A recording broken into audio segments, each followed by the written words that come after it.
tujuan saya di sini ngapain? Saya akan memperkenalkan diri dulu. Oke? Tak kenal maka tak. Jadi nama kakak Destia Maura, alamat kakak Sentol, Kecamatan Kudut, Kabupaten Lombok. Kalian bisa panggil kakak Kak Mola, oke? Jadi saya minta tolong sebelum saya masuk ke materi, kakak minta tolong kalian semua tenang, kalian semua diam mendengarkan. Kita harus saling menghargai ya. Kalau ada orang yang di depan, yang di belakang diam, oke? Karena nanti ada sesi tanya jawab. Kakak punya gift.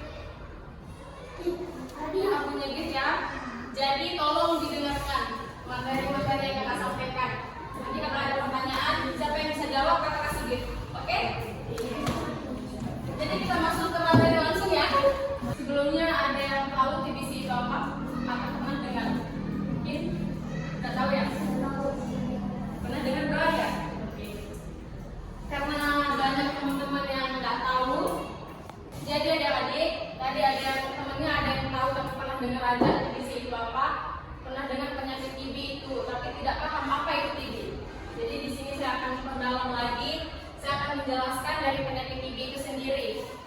Jadi TBC atau tuberkulosis namanya, itu penyakit medis, itu yang penyakit ya. Adalah infeksi bakteri Mycobacterium tuberculosis yang menyerang paru-paru, yang menyerang organ tubuh kita. Salah satunya itu adalah paru-paru kita. Tidak hanya paru-paru, tetapi juga ada tulang, ada usus. Oke? Jadi saya ulangi lagi, TBC itu adalah infeksi bakteri Mycobacterium tuberculosis yang menyerang paru-paru.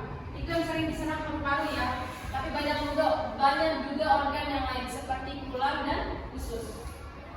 Paham ya?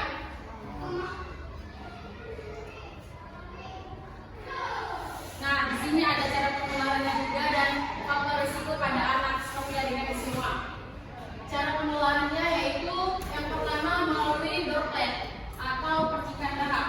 Contohnya sekarang kita lagi duduk atau berdiri nih, terus di dekat kita, entah itu orang tua, dewasa, kita tidak tahu, dia mengeluarkan droplet, dia mengeluarkan air liurnya sembarangan, tetapi dia sudah positif TBC, dia sudah menderita penyakit TBC.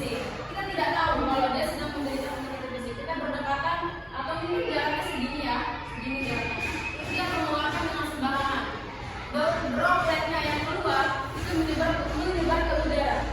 Lalu kita hirup tanpa kita sadari, kita hirup udara dan sebenarnya udara itu sudah ada bakterinya. Kita tanpa sadari ya, kita tidak bisa lihat bakteri dan virus itu tanpa menggunakan apa? Tanpa menggunakan mikroskop. Jadi kita tidak tahu ya, kita bisa tertular. Apalagi dengan kondisi tubuh kita, imun kita sedang tidak baik-baik saja, sedang lemah. Kita bisa tertular, penularan yang pertama. Yang kedua, ada tertular dari orang terdekat, entah itu orang tua, kakak, adik, bahkan tetangga-tetangga di rumah kita. Kita tidak tahu, seperti yang saya jelaskan tadi yang pertama. Dan juga penularannya itu mungkin dari asap rokok. Siapa yang bapaknya merokok di sini? Semuanya ya rata-rata. Itu penyebab TBC pada umumnya adalah rokok. Asapnya ya. Kita juga yang tidak merokok kena imbasnya, asap kena imbasnya. Karena orang yang merokok itu disebut rokok apa? Ada itu? Rokok aktif ya. Orang yang merokok disebut rokok aktif. Kita semua yang tidak merokok, kita tidak merokok, tetapi kita disebut rokok pasif. Yang merokok pasif, yang merokok aktif, yang merokok seperti kita pasif. Jadi kalau ada orang-orang yang merokok di sekitar kita, kalau mereka tidak mau pergi, minimal kita jauhi dia, kita kabur dari asap rokok itu, kita selamatkan diri ya. Selanjutnya ada faktor risiko di sini. Ada faktor risiko yaitu yang pertama, kontak erat dengan penderita TBC dewasa. Seperti yang sudah saya jelaskan tadi awal. Kalau kita sudah tahu orang orang itu terdeteksi TBC, orang itu sudah sedang fase pengobatan, kita jauhi dia. Jangan kita bully dia, tapi kita jauhi, kita amankan diri kita sendiri, oke? Yang kedua itu usia lebih dari 5 tahun. Di sini sekarang usianya berapa? 12 berarti ya. Lebih dari 5 tahun itu faktor resikonya tinggi kalau sudah lebih dari 5 tahun. Tapi kita harus hati-hati. Yang ketiga itu status gizi buruk. Yang ketiga ada kondisi imun lemah, kondisi imun kita, kondisi kekebalan tubuh kita. Dan yang terakhir di sini ada tidak mendapatkan imunisasi BCG. Fungsinya di sini imunisasi BCG ini adalah untuk mencegah 80% kita dapat mencegah penderita TBC atau penularan TBC tersebut. Jadi fungsinya imunisasi BCG ini adalah salah satunya untuk mencegah. Dan di sini ada gejala TB pada anak. Ini gambarnya nih. Gejalanya yang pertama ada batuk selama 3 minggu atau lebih dan nyeri pada bagian dada. Itu gejala TB pada anak ya. Yang pertama tadi batuk selama 3 minggu. Yang kedua, gejala kedua yaitu berat badan tidak naik walaupun gizi sudah diperbaiki. Ketiga di sini tidak ada nafsu makan. Dan yang terakhir itu ada demam tanpa sebab selama 2 minggu atau lebih. Nah di sini ada diagnosis juga, diagnosis dari TBC pada anak. Yaitu yang pertama ada tes untuk atau tes, yang kedua ada tes darah atau tes ELISA namanya, yang ketiga ada hemoglobin dada, yang keempat ada kultur bakteri, dan yang terakhir itu pemeriksaan. Nah selanjutnya ada pengobatan TBC. Di sini cara pengobatannya ya, yaitu yang pertama obat anti TBC atau biasa kita singkat di rumah sakit atau puskesmas itu namanya obat. Ya, apa itu obat? Panjangan. Nah, yang kedua ada pengobatannya itu selama 6 bulan sampai 12 bulan. Yang ketiga itu ada pemantauan ketat oleh dokter. Itu sebabnya kita harus dipantau ketat oleh dokter. Tidak hanya dokter yang memantau kita, tetapi keluarga terdekat kita, seisi rumah kita, biar kita tidak telat minum obat, biar kita tidak lupa minum obat juga. Oke? Itu di sini ya maksudnya. Dan yang terakhir itu dukungan nutrisi dan psikologis. Seperti yang slide sebelumnya tadi, kita harus makan makanan yang bergizi, agar nutrisi kita normal, dan juga psikologis. Psikolog kita harus jangan stres, kita butuh hiburan, biar kita tidak mumet karena minum obat setiap hari. Berikutnya ada pencegahan TBC pada anak. Di sini ada cara pencegahan nih. Yang pertama ada vaksinasi BCG. Kita harus vaksinasi untuk mendeteksi, untuk menghindari yang namanya terkenanya penyakit TBC. 80% ya, 80%.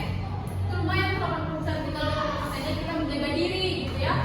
Yang kedua itu menghindari kontak erat dengan orang yang terinfeksi TBC positif. Misalkan ada orang yang terkena positif di TBC, kita udah tahu kalau dia sudah terkena TBC positif.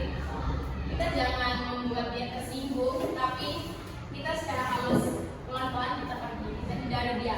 Karena orang yang terkena TBC itu harus wajib, bukan sunat lagi, tapi wajib menggunakan masker 24 jam kalau dia keluar rumah. Karena kita tidak tahu nanti air percikan dahaknya keluar, kita tidak tahu dia mengeluarkan udara kita hirup tanpa kita sadari. Yang ketiga ada meningkatkan imunitas dan nutrisi yang seimbang. Sudah paham ya di sini imunitas dan nutrisi yang seimbang. Yang terakhir itu ada pemeriksaan rutin untuk orang yang berisiko tinggi.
rumit, lama, obatnya besar-besar lagi. Sedikit tidak, kita kalau sudah paham TBC itu apa, penelitian TBC itu, maka kita akan menghindari diri kita dari sana. Salah satunya dengan menghindari orang yang terkena TBC. Yang terakhir itu adalah dukungan keluarga dan masyarakat sangat penting di dalam mencegah dan pengobatan TBC. Jadi dukungan keluarga terutama yang berada di kita harus punya support system selama pengobatan. Karena apa? Karena kita benar-benar capek, mumet, sedikit-sedikit minum obat, setiap malam minum obat, setiap hari minum obat. Jadi kita minum obat, oh sama mesinnya pusing, kenapa saya minum obat? Pasti kita memikirkan seperti itu. Jadinya kita harus punya dukungan keluarga, dukungan yang positif. Kita harus bisa semangat sama keluarga kita atau teman-teman kita agar kita tidak berhenti minum obat. Ada yang mau ditanyakan terkait dengan materi yang kita sampaikan? Itu adalah infeksi bakteri Mycobacterium. Jadi TBC ini panjangan dari tuberkulosis. Nama bakterinya yaitu bakteri Mycobacterium tuberculosis. Itu yang menyerang paru-paru kita. Tidak hanya paru-paru ya, tetapi ada juga ular. Oke, ada lagi yang mau ditanyakan? Silakan. Ada yang mau bertanya lagi? Ada yang belum dipahami? Ada yang belum dimengerti terkait dengan materi yang kakak sampaikan tadi? Silakan, boleh ditanyakan. Siapa yang dipanggil? Tika. Oke, silakan. Tika mau tanya apa? Oke, jadi bentar ya, sudah lihatkan gimana sih ciri-ciri dari orang TBC itu?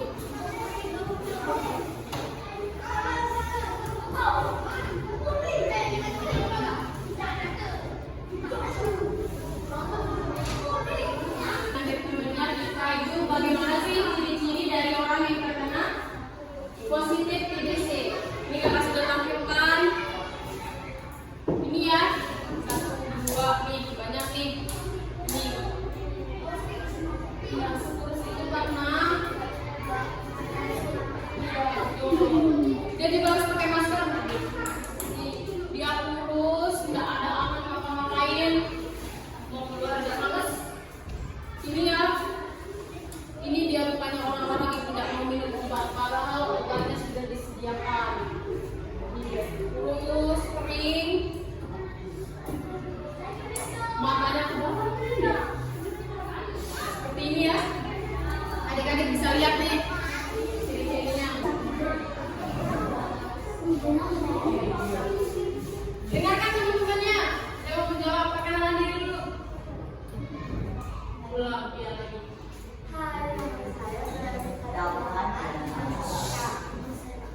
Jawabannya apa? Yang pertama?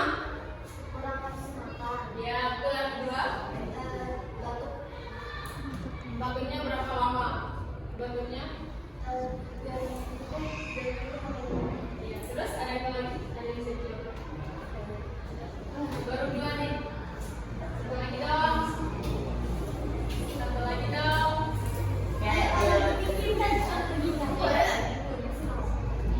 Udah itu ya. Kita dapat aja guys. Karena dia sudah bisa menjawab pertanyaan dari kakak tadi. Tepuk tangannya mana dong? Sebutkan beberapa cara penularan penyakit TBC ini. 1, 2, 3. Jawab pertama tadi. Silakan tadi deh.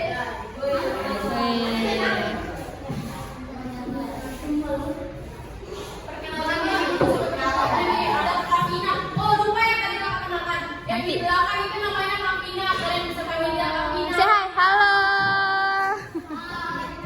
Kavinanya namanya siapa? Jadi Abi ada namanya. Oke namanya Abi. Kavina namanya Abi. Bisa dipanggil Abi. Halo Abi. Sebutkan cara penularan dari orang yang terkena TB ke orang yang tidak terkena TB. Silakan. Terus yang kedua, yang ketiga, seperti Tepuk tangan. berapa lama pengobatan TBC dilakukan? 1, 2, 1, 2,